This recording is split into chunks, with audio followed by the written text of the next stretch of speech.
There we go. Peace, peace.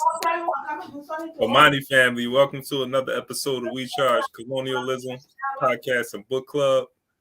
I am Kimba here, writer, researcher for We Charge Colonialism. Good morning, family. This is Frank, host for the Revolutionary Repatriation Educational Lecture Series. Indeed. And so, we're 2/3 of your team. Sister Africa Esquire won't be joining us this morning, but we're going to hold down the fort. I want to thank everyone for tuning in. Make sure, as usual, that you like and share the podcast and book club as we continue to get into our reading, our book for today. We Are Our Own Liberators, and there should be a PDF link for you all so that you can read along with this. We're going to be reading from page 17 today, Africans in the Diaspora and the Black Bourgeoisie. So that's going to be the second half of our book club. Again, we charge colonialism, a grassroots think tank who are educating our people on the importance of understanding how colonialism shows up and also ways that we can begin to decolonize African people all around the world. So one of the things that we do before we get into our book club is our weekly roundup. And we look at the news that's happening around the world as it pertains to African people. So one of the stories that we'll start off with, I'm actually, going to bring it here to United States of America. Recently, brother, first of all, rest in power to Patrick Lyoya, who was murdered by the police in Michigan. And so that's the story I was looking at, and I, happened to I sought out the video and watched the video because I did want to see what transpired. It is hard to watch, and I wouldn't encourage people to go seek it out. But again, like, this speaks to the history of violence against Black bodies here in the United States of America, and it's happening all around the world. But I think, like, one of the things that struck me is, of course, like, we're looking at this Black brother who's murdered by the police. But when we're looking at this Black man, this is the question I'm asking, are we looking and saying, hey, where is he from? Is he from the United States? And so we see a Black man being murdered, and this brother is Congolese. And it made me think about Malcolm X when he talked about we look as much as Congolese than the Congolese does, right? And we don't have these discussions and debates, and it doesn't matter, where this brother was from. We just see a Black man, one of our brothers, being killed by this police officer, which shouldn't have took place. And so I hear discussions in regards to whether he was resisting or he was resisting. And so, he should have just complied and so forth. And I don't hear it a lot from our people because we already know what it is. A lot of us understand the relationship that we have with the police officers. But at the end of the day, like, was this is resistance a condition for murder in these streets? Do you mean not complying with the police? The punishment for that is murder? Is this the response to that? And so that's one thing we have to question. But also we have to begin, because it's more than just the individual, I believe. I think it, exposes the contradiction that exists between Black people and the state. It's been a history of violence, and when we don't begin to question policing in this country, rather than whether we comply or not, because that is the other part of the problem. We have been forced and coerced into just complying to the state.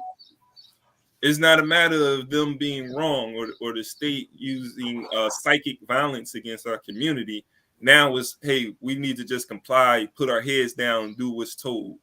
But no, what happened with Brother Patrick Lyoya exposes a contradiction that exists, and we should begin to question the way our communities are being policed and question the police system or the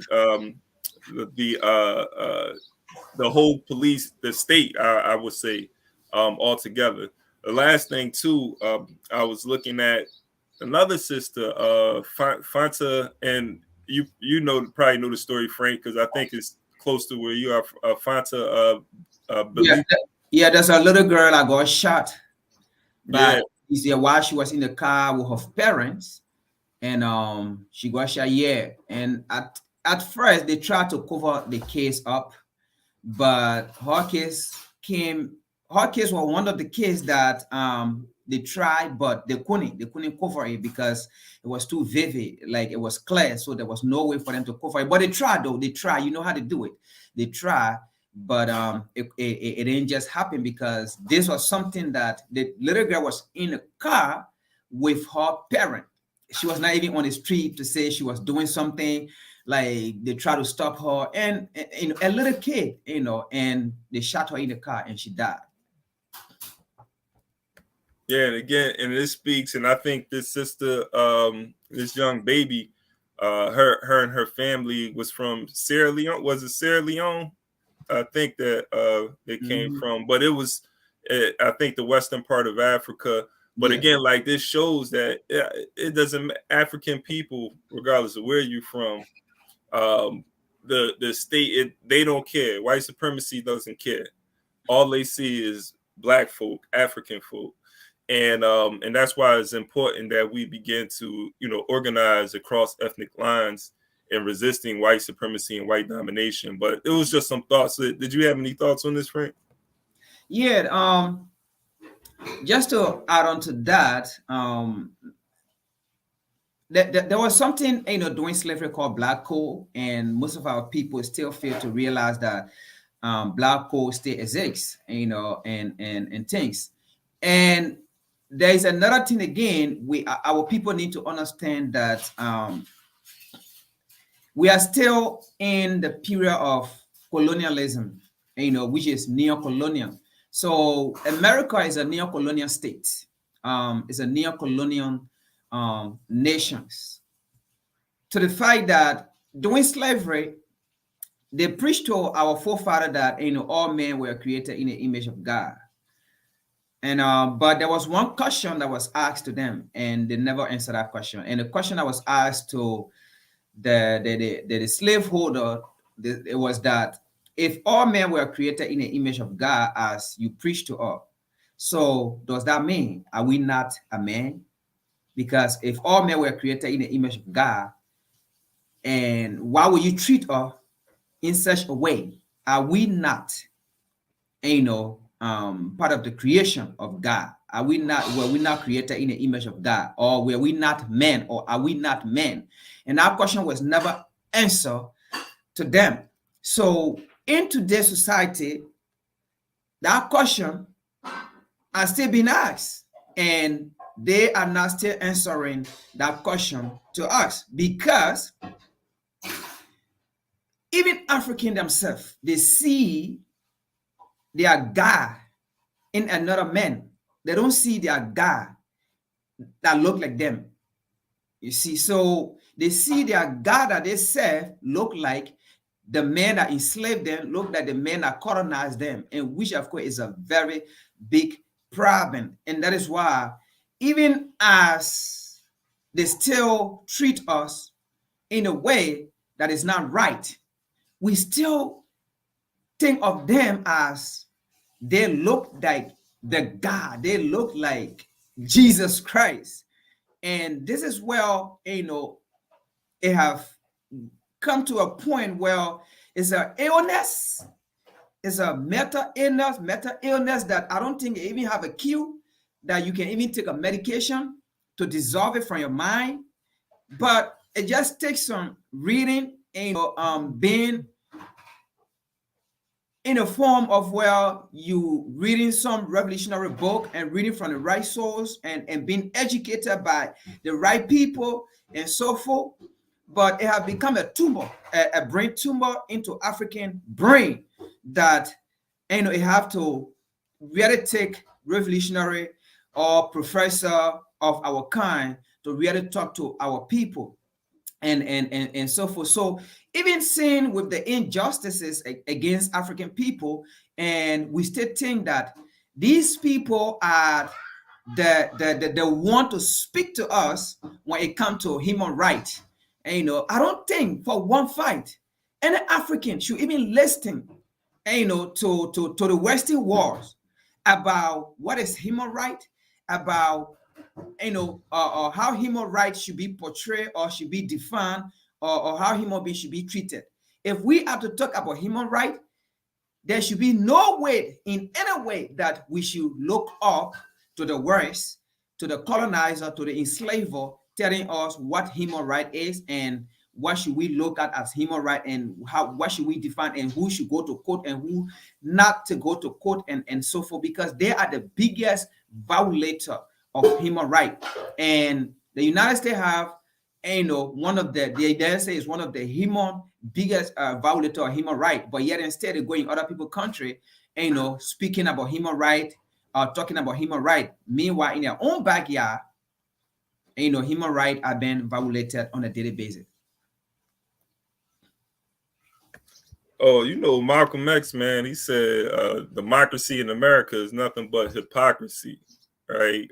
So the oppressor is very hypocritical. They say one thing but do something else. Kwame Ture said, capitalism doesn't lie sometimes, it lies all the time. And so, that's one thing as people who, as a colonized people, we have to understand in our fight for liberation that we can't take the word of the oppressor, the one that we're organizing against. We can't accept his definitions. We can't accept their reality, their media, the information that they put out as propaganda to sort of sustain the power dynamic between the Europeans and African people. The other thing I was thinking, just like going back to this book, though, We Are Our Own Liberators, Jalil Muta King, who is a veteran Black Panther member of the Black Liberation Army. And the solution that they had was to organize and to create a response against this type of police violence. And I think, today, Bob, I think he gets into this book, like things that we can do, and not necessarily what the BLA was doing at the time, because I think like maybe we have to be a little bit more organized even than they were, because they weren't able to sustain themselves against the state. But I think the important thing to take away from what the BLA was doing, what the Black Panthers were doing, and what's being talked about in this book is that we have to be organized, and we have to create the institutions that's going to be able to defend our communities and not be relying upon an outside force. What happened to Brother Patrick Lyoya happened because there's people outside of the community policing the community, and we see it all the time. These people do not live in our communities, but they're in our communities, and they're controlling our behavior, how we move. I mean, they'll stop you in on your way to somewhere, and it's almost like past laws. Where's your ID? Are you supposed to be around here? And if your ID isn't, I mean, I've been in situations where I had a Philadelphia ID, and I'm in Jersey somewhere, and they asked me like, "What you doing around here?" And I'm just like, "What? This is America, right?" But I don't know. It's just my final thoughts on that. But I think the important, like, to come up with some solutions, we have to do a better job of creating networks in our community and making sure things like that don't happen with Patrick Lyoya, where police are brutalizing and murdering our people, and we can solve our own problems in the community. If there's something going on, I remember growing up, if you wasn't from our neighborhood, the people in the neighborhood would be questioning like, who is this? And there will be eyes on you, making sure that you're not here doing something you're not supposed to be doing. We didn't need the police to police our neighborhoods. They did that because, well, they're an arm of the state, and we can get into why they're in our communities, but which is to protect property. But we exhausted this story. I don't know if we want to move on to the next story, Frank. You taking us to Uganda, right? Yeah. Before I get to Uganda, Yeah.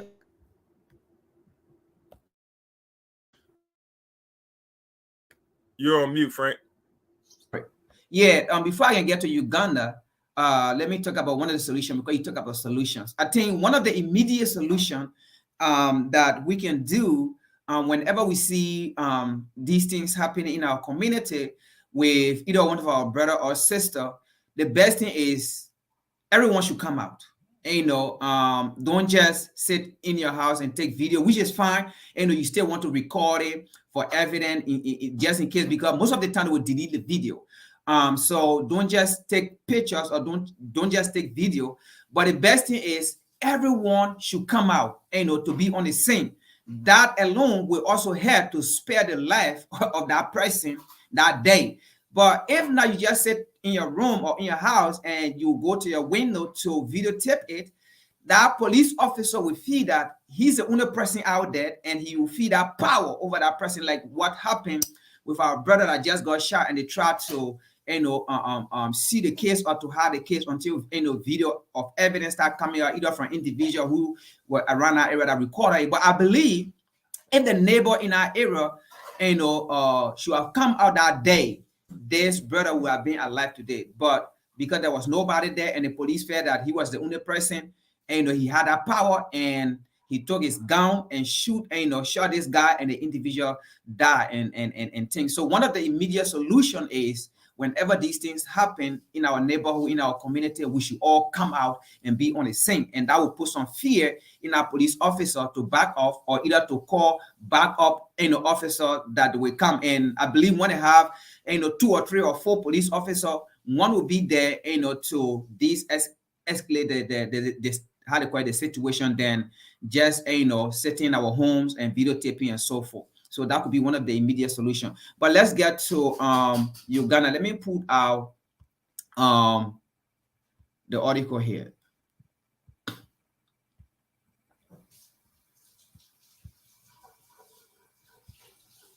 So this is an article from Uganda, one of Uganda great opposition, Bobi Wine. But I thought of bringing out this article because I feel like Bobi Wine is taking the wrong approach.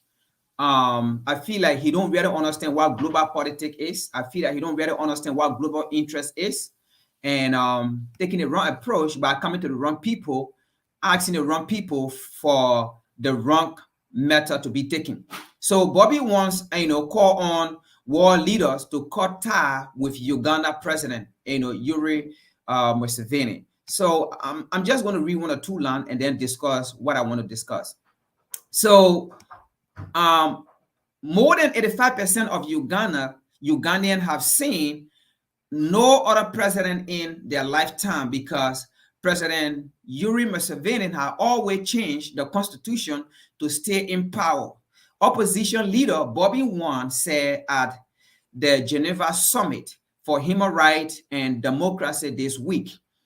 40-year-old Wine, whose real name is Robert Sentimon, is the most prominent opposition leader in Uganda. And I'm going to stop right there anyway. I'm not going to read the whole thing, but let me stop here and try to make my point across. So, like he said, about 85% of Ugandan in their lifetime, they have only seen one president, which is Yoweri Museveni. And Bobi Wine have been so vocal coming to the West, asking for sanction, asking, you know, to remove this president, and asking for a restriction against this president, right? And I feel like he don't understand what geopolitics is, and I feel like he don't understand what global interest is. Okay, now if 85% of Ugandan in their lifetime, only this president they know, is Bobi Wine thinking that the people he coming to, they don't know that 85% of Ugandan, only this person that they know, they already know. You don't even have to tell them. They already know that 85% of Ugandan only have seen this president in their entire lifetime. They know. If indeed their interest in Uganda was not being protected by this president, or is not protected by this president, Bobi Wine, they will have listened to you. But I don't care how you preach from now to Judgment Day. The Western world, or the people you think you are asking to cut tie with Uganda, they won't listen to you at this point of time. And they feel that you are not even useful to them because their interest in Uganda is still being protected. So you are not useful to them at this point of time. You're going to be useful if their interests in Uganda are no longer protected. And then you'll be useful, and then they will listen to your cry. But what I want to say to Bobi Wine is, stop wasting your time coming to the West, asking them to help you to gain political power, to help you to take this president down. This president is working for them. Why would they want to take a president in power from power and then put you there, and when this man is already working for them? And let me make Bobi want to understand this. African people were enslaved because of economic gain. Okay? So, if their economic gain in Uganda is still in their interest, why would they want to take the president from there? Now, Africa were colonized because of economic gain in the Western world. Okay? So, when we were getting independent, they wasn't satisfied. And when African leaders that was at the forefront of Africa being liberated and African people taking full control, they assassinated them directly or indirectly. Okay? So, if Museveni were doing the right thing for his people, being a grassroots leader, I can tell you by now, he would have been assassinated, or by now, your requests who have been granted will have, go to assassinate him or take him out. But the fact that he had been there all that long time, and he stayed there, and they're not even making noise about frequent election or change or talking about democracy in our country, that tells you their interests in our country are being protected, so they don't really care. But Bobi Wine, this is what I want to tell you as a solution. Don't give up the fact that you come into the Western world asking them to cut tie with Uganda just because of this man. It means that you have given up. It means that you are not a revolutionary. A revolutionary will not go to the colonial master. A revolutionary will not go to the colonizer asking them for solution. A revolutionary will go to the grassroots people. A revolutionary will not give up on his or her people. You will go to your people and start a movement. You will keep on educating your people. But you're making a mistake coming to the wrong people. And you're not educating the people on what is going on within the country. I know it is tough. I know it is hard. Okay? But the solution is you have to be a revolutionary. Go to the people. Keep going up to the community. Keep educating the people. Keep telling the people about the truth and things. Keep recruiting more people. That's the only way you will succeed.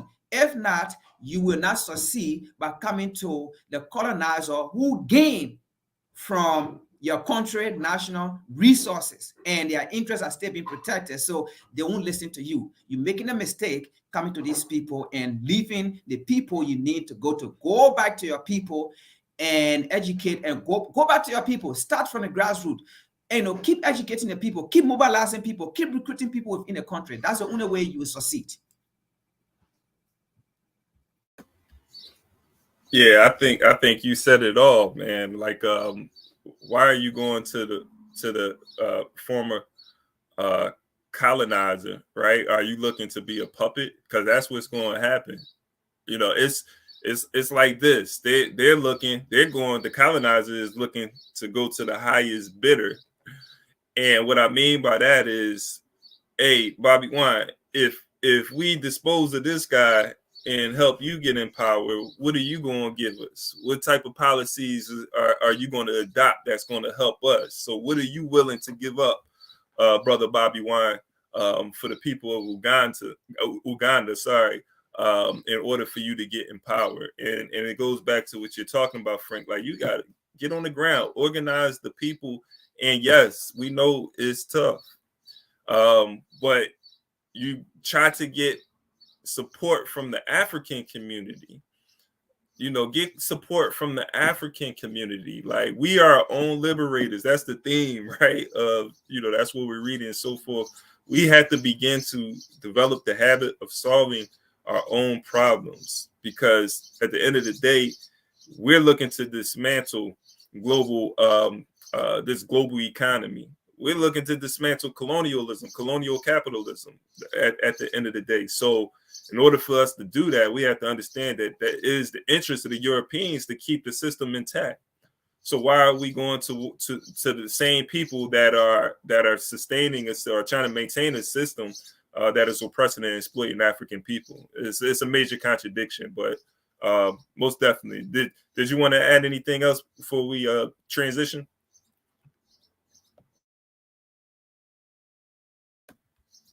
We can go ahead. I was muted. We can go ahead. All right, for sure. So again, appreciate everybody for joining the podcast and book club. We're about to get into the book We Are Our Own Liberators in a minute, but I want to encourage everyone to become a Patreon member if you haven't. That's a way that you can support our think tank. We Charge Colonialism is a grassroots think tank that is, we do media, we educate our people on the importance of understanding what colonialism looked like in its many different forms, neo-colonialism, and also what are some things that we can do to begin this decolonization process. I mean, the process has started. We're part of that process, but how can you get involved, and what are some solutions that we can come up with as African people, whether you're on the continent, whether you're African people in Europe, the Caribbean, South America, or North America. We're all struggling against a common enemy, against the same system. So with that being said, we have organized, many Pan-African organizations have organized African Unity Movement for decolonization. And this July, we have a conference coming up. And so I'm going to pass it on to our producer so she can show you our promo video before we come back to our book club.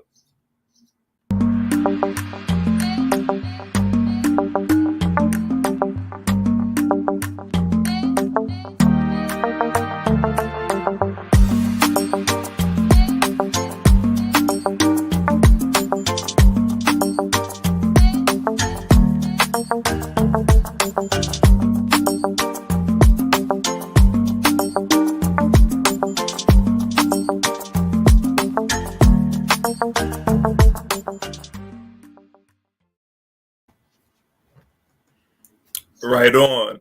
And so if you go to our website, wechargecolonialism.org, you can register for the conference. Or the promo code for this month is AIME. I should know how to pronounce that. What's that? AME? But AIME is the promo code. You get a discount if you register before this month is out. So again, we're going to start with our book, We Are Our Own Liberators. There should be a link. Peace, brother and Kruma.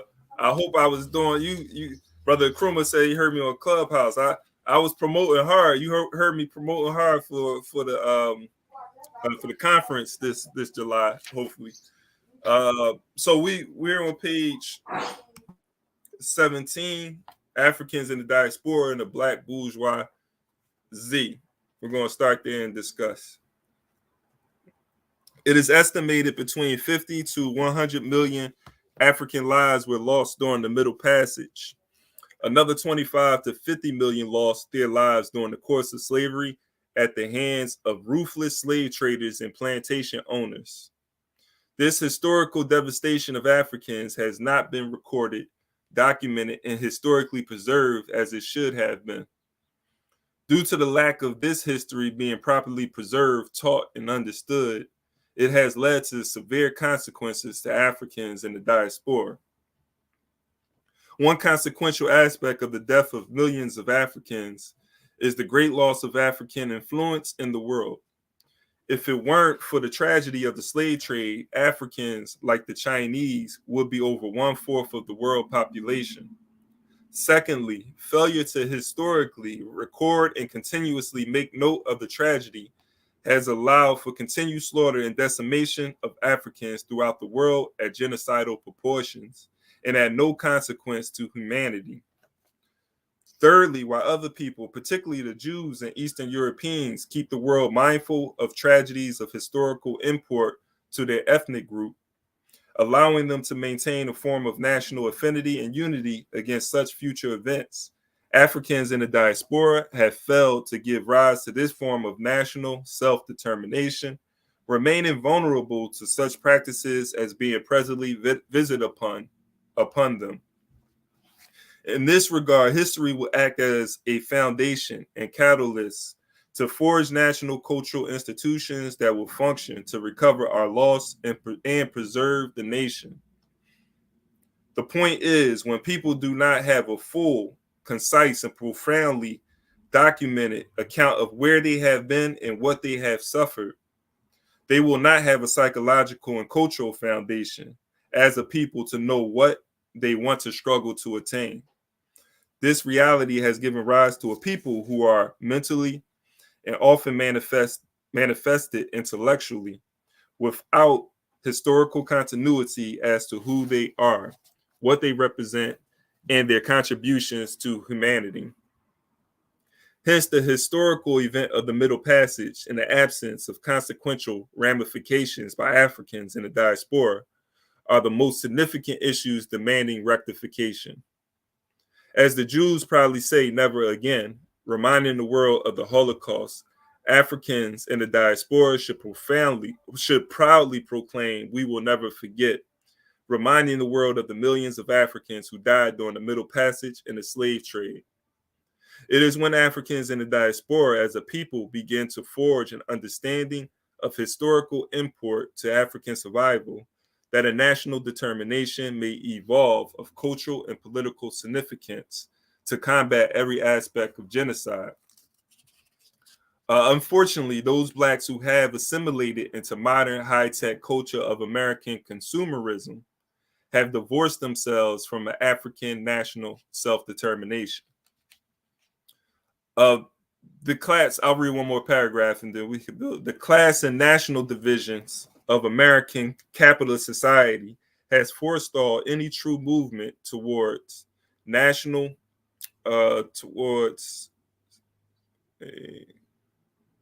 especially, I done lost my spot. The class and national divisions of American capitalist society have forestalled any true movement towards national rectification. Blacks who have assimilated, especially the Black bourgeoisie, who are in support of this system of government, which as a result of slavery is overwhelmingly institutionally racist, have often served as neo-colonial agents. As agents, they condone government policies subverting the struggle of national self-determination of Africans in the diaspora. Historically, when a nationally oppressed people begin to organize towards self-determination, their colonial oppressors seek the means to divide and conquer the movement.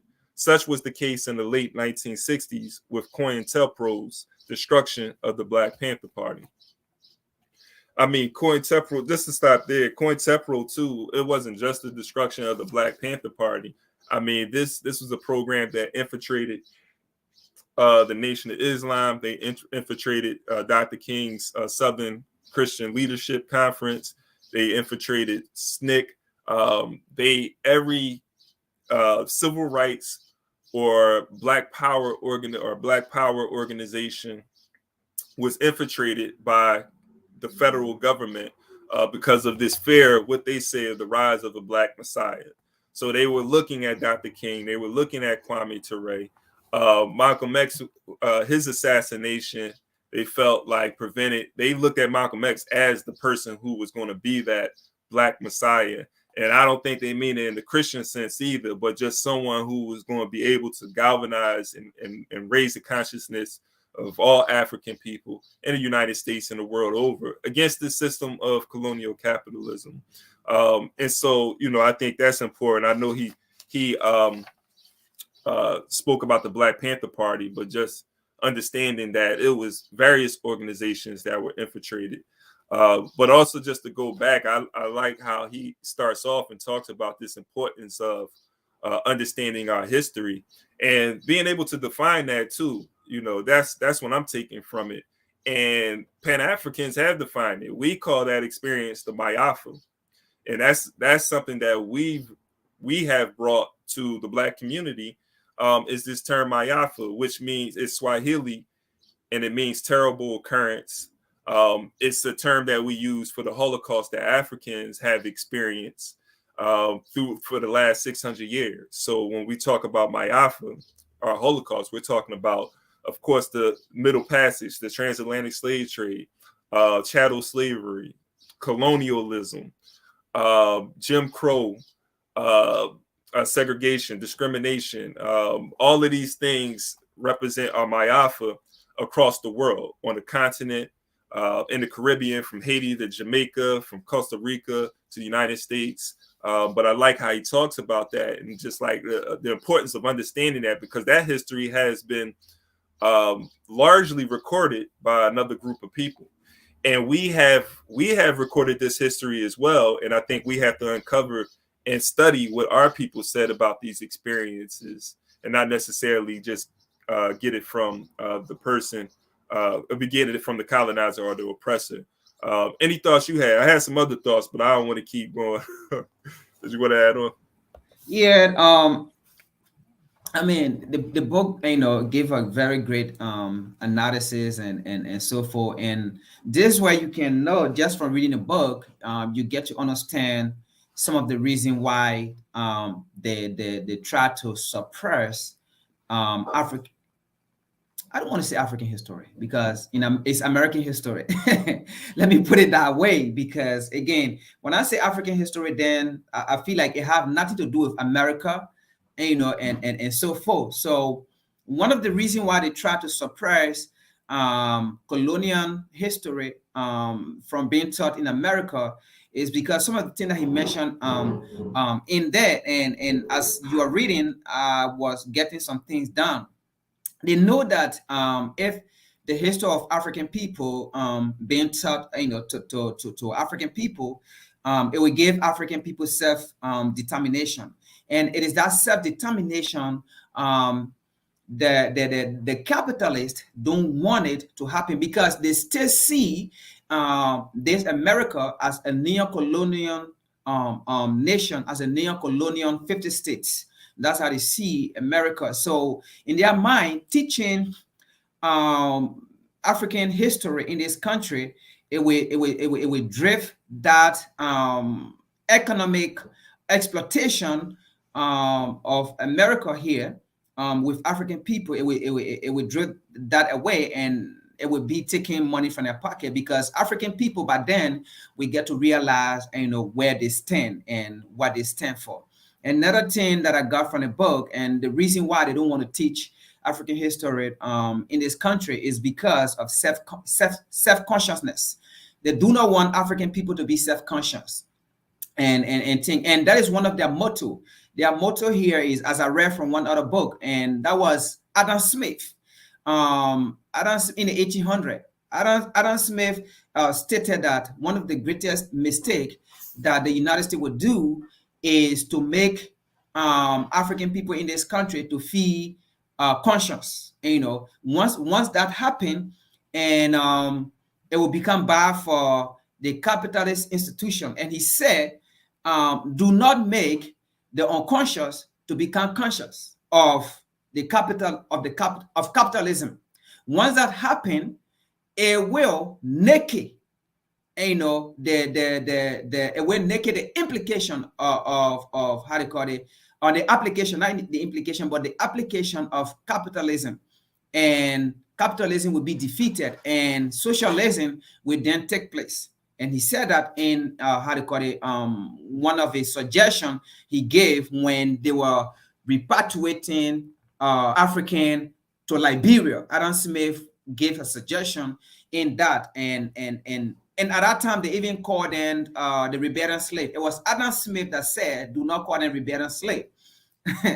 Again, he said, do not make them, to feel that you are not, like, make them to feel that they are part of you, but they are still slave. So, I mean, he gave a lot of suggestions, but I don't want to, digress. But again, that's just part of the history, again, from teaching the history, right? So, and the book also reminds me that teaching African history, and they do not want to do it, It will give self-identity, and they do not want African people to identify themselves or who they are. They want for African people to be identified of how, the colonial system identified them, how the colonial nation, how the colonial institution identified them. Because in that way, the colonial system identified them and put them in a confined area, and then the colonial system will keep exploiting them, because the aim here is put them in a situation that you will keep exploiting them. Do not let them to identify themselves, because once they identify themselves, what J.A. Hugo was afraid of, that's what's going to happen. Because once they identify themselves, they will unite, and they will unite with the continent, and Negro people will begin to come together. So do not let them to identify themselves. Do not teach that history. That was another thing, self-identity. And then as you are reading, one of the things I got from that as well is self-independent. Do not make them to be self-independent. Once they become self-independent, that means they will not rely on us, and we will not control them.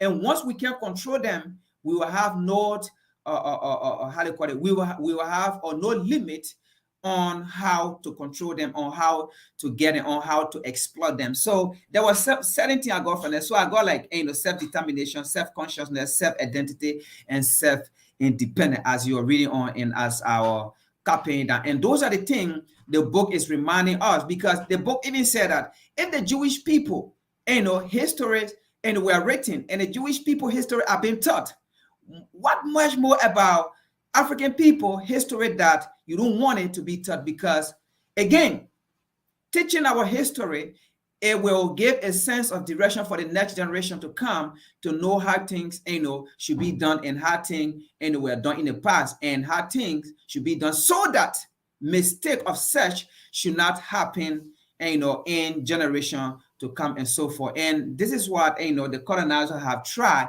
to maintain the narrative of African history, of African thought, and so forth. Again, but it all goes down to us. We already know how the system works. So it goes down to us to be our own writer, our own interpreter, our own, even making movies and stuff and things. So we have to be our own script writer as well. Man, yeah, yo, you said a lot. Like I'm sitting here. Well, first of all, what you said about Adam Smith, I need that page number, man. Like, send me that information. That was deep. That was deep, man. And we thinking like that's 18th century writing, bro. So, that was important. Also, I'm just thinking about as well when it comes to Adam Smith, like there's always this smoke or this critique for Marxism, socialism, communism, whatever you may have it. There's criticism of that, particularly from the West, right? But there's not the same for Adam Smith and capitalism. Of course, like in circles like this, like we come with it, but a lot of our people have accepted the capitalist, colonial capitalism, because that's all we know. But yet the contradiction that we have experienced as African people have been under capitalism. Like, why are you even not to say that you can't, but you're criticizing a system that you've never even experienced, and you're experiencing oppression and exploitation under capitalism, but this is a system that you prefer over something that you've never experienced. And so that's the job of the bourgeoisie, though. And yeah, and it was even Adam Smith. I will show you the page. It was even Adam Smith that told the slaveholder that, listen, do not make them to think that they are slave, because the matter of the fact is we need a slave to boom our economy, to bear our economy. That was Adam Smith. He said, so do not let them think that they are slave. Like, listen, and he told them, like, listen, make them feel that you are part of them. I mean, treat them as you treat your cattle. Give them medication. Like the way you treat your cattle, you give them medication, you take care of them, you take them to hospital. Do it to the slave. Do it to them like that. In that way, they will feel that they are entitled to work, and they will feel that they are entitled to produce, or to get to produce more goods and to work beyond and so forth. But Adam Smith did not measure the wage with labor. You get me, right? So in the case, in a sense, he was not against slavery. He was not against slave labor. He was for it, but he was just giving a new direction. Like, no, listen, do not beat them, do not call them, do not rape them, but we still, because we need them as slaves to work in our economy, right? So treat them as you will be so sorrowful, so pitiful for your cattle. Treat them the same way. Do not be inhumane towards them, because we need them to produce more goods. So it was Adam Smith that get that direction.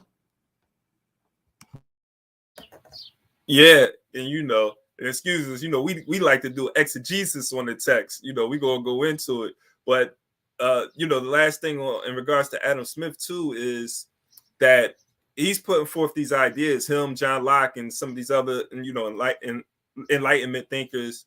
Adam Smith is attacking mercantilism, which is sort of the base. I look at that as like the forerunner of the type of capitalism that we're experiencing today.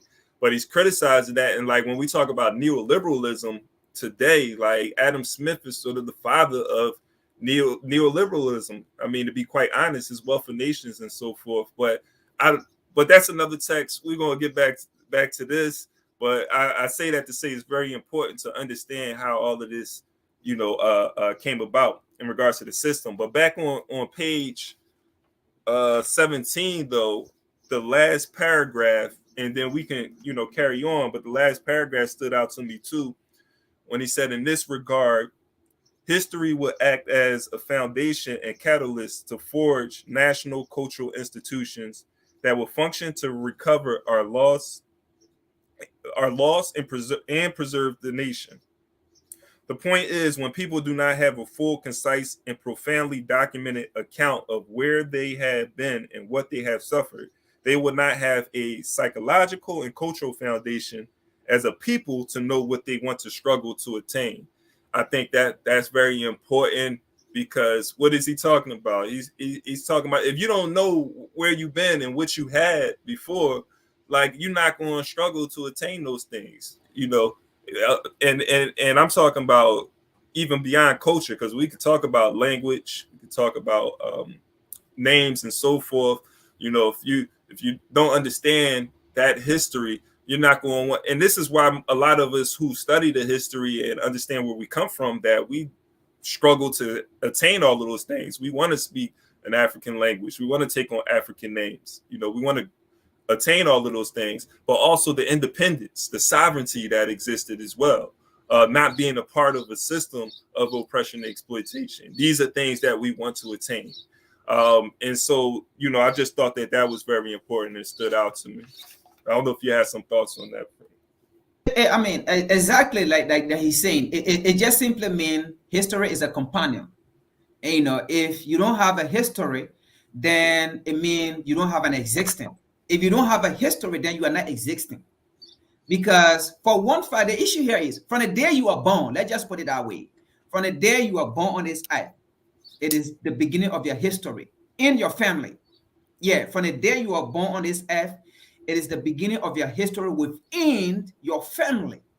You see it? So without that family pictures, that when you are born in a hospital, and, you know, how you are crying, or how they lift you, and so all of those things, you need to have picture of all those things, so that when you grow up, you know, they will give it to you, so that you can see it, that this is what this day that you are born, and then you came home, they took you from the car, and all of those things. It's a history. And once you have that history, it gave you a sense of direction, and to even be stronger and more that, you know what, this is how it is, this is how my parents suffer, this is how my mother suffer, or my dad, and so forth. This is what it make you strong. So if you don't have that history, if you don't have those pictures, if you don't have that oral history and so forth from your parent or from your relative, and it never gave a sense of direction on how you are being brought up, how your parents suffer under you, and so forth, and what you need to do, and the education they gave you.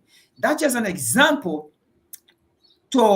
in describing a society, a race, a continent, and, you know, that you don't even have a knowledge of. It is so saddening that some of our brothers and sisters, have to go to the African continent to actually get a sense of where they came from, and to get that spiritual connection, and then come by to even say, wow, we live in this country, and it is so inhumane that they deny of our history, of our existence, of where we come from.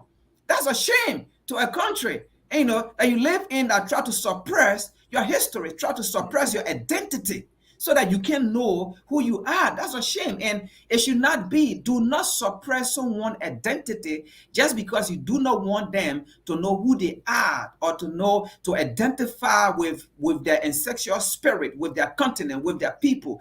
That is by itself inhumane.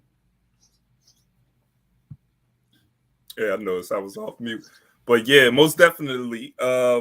So I'm gonna get back to the text. I know we read like 2 pages and went in, but I'm gonna do a few more paragraphs before we close out. So I'm on page 18, the last paragraph. During the civil rights movement of the 50s and 60s, the government facilitated, formed, and consolidated a black middle and upper middle class. These classes of blacks were appointed and spokespersons, and leaders of the aspirations of Africans in the diaspora. Such leadership aspired integration and assimilation as the principal objective to be won. Also, they diligently worked to undermine and prevent the national revolutionary movement for self-determination.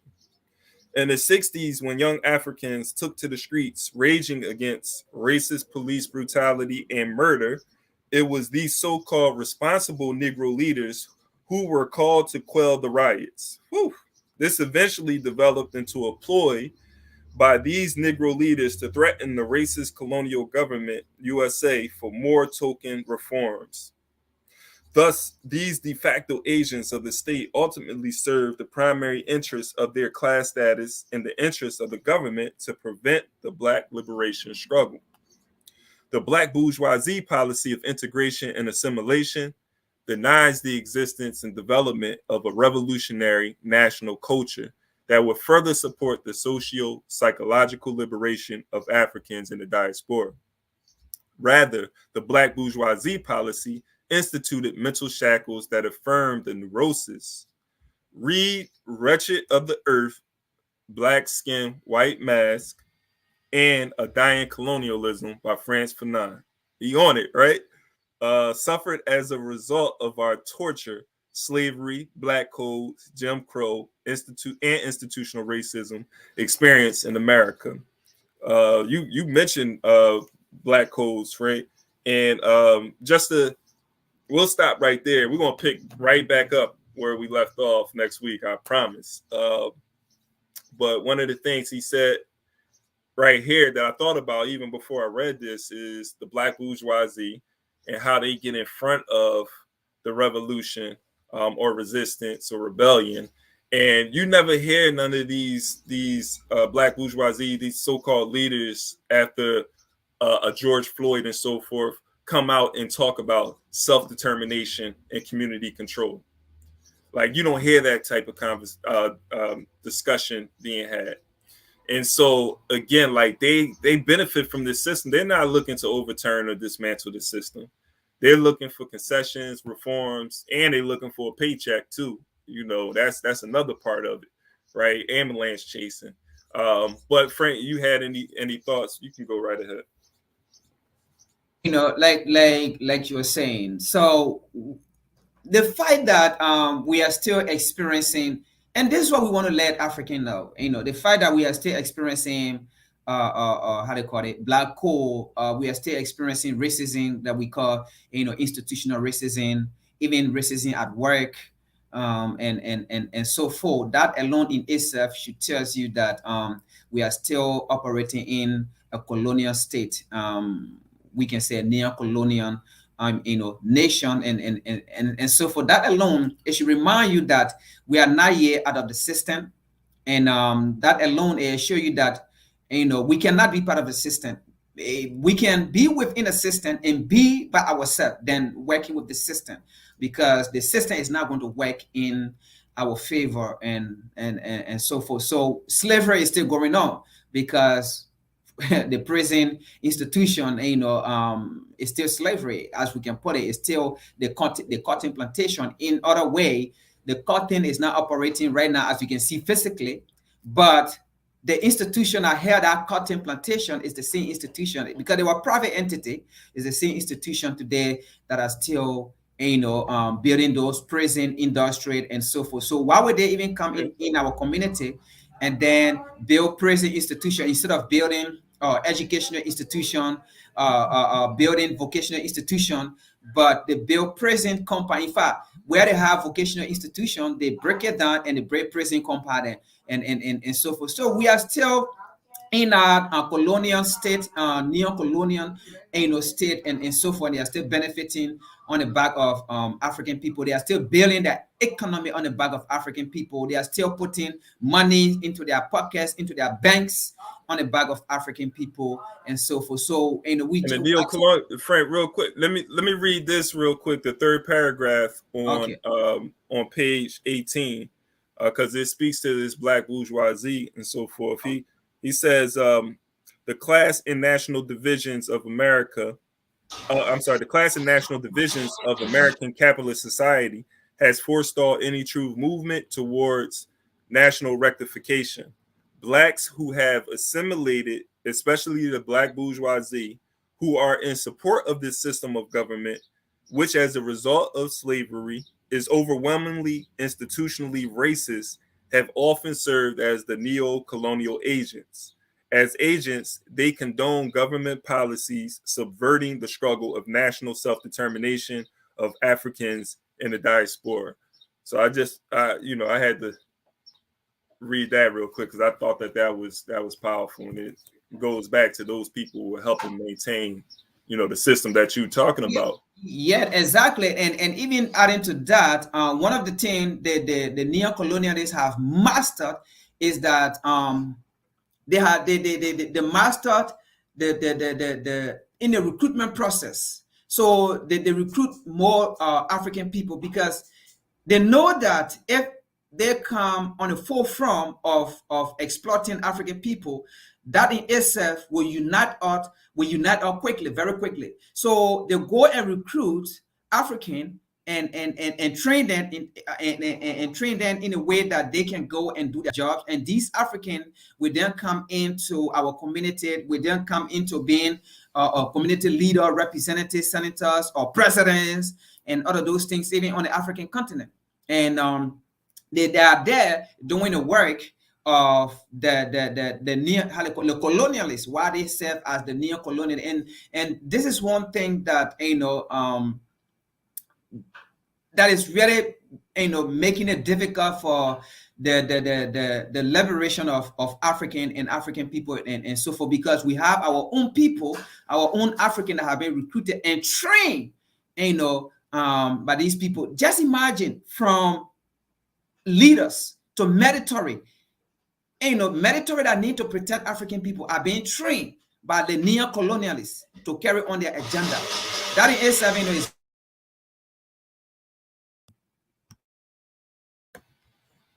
Yeah. Okay. You went on mute, right? Yeah. Okay. Yeah. Okay. Yeah. So also, just before we close out, wanted to say that of course I want everyone to subscribe to We Charge Colonialism TV. Want to appreciate everyone for tuning in to our podcast and book club. This is number 45. We still going strong. So appreciate everybody who has continued to support us. Also become a Patreon member. We have a Patreon account, We Charge Colonialism. That's another way that you can support us. If you wasn't here at the beginning or missed our promo, make sure you go to wechargecolonialism.org and register for this year's convention held in Zimbabwe, but you can also participate virtually. We Charge Colonialism, as well as various other Pan-African organizations, have come together to form the African Unity Movement for Decolonization. And we're going to talk about what we can do to bring about the decolonization of African people. Also, there's, if you subscribe and you check out We Charge Colonialism TV, you can check out the latest videos that have been posted.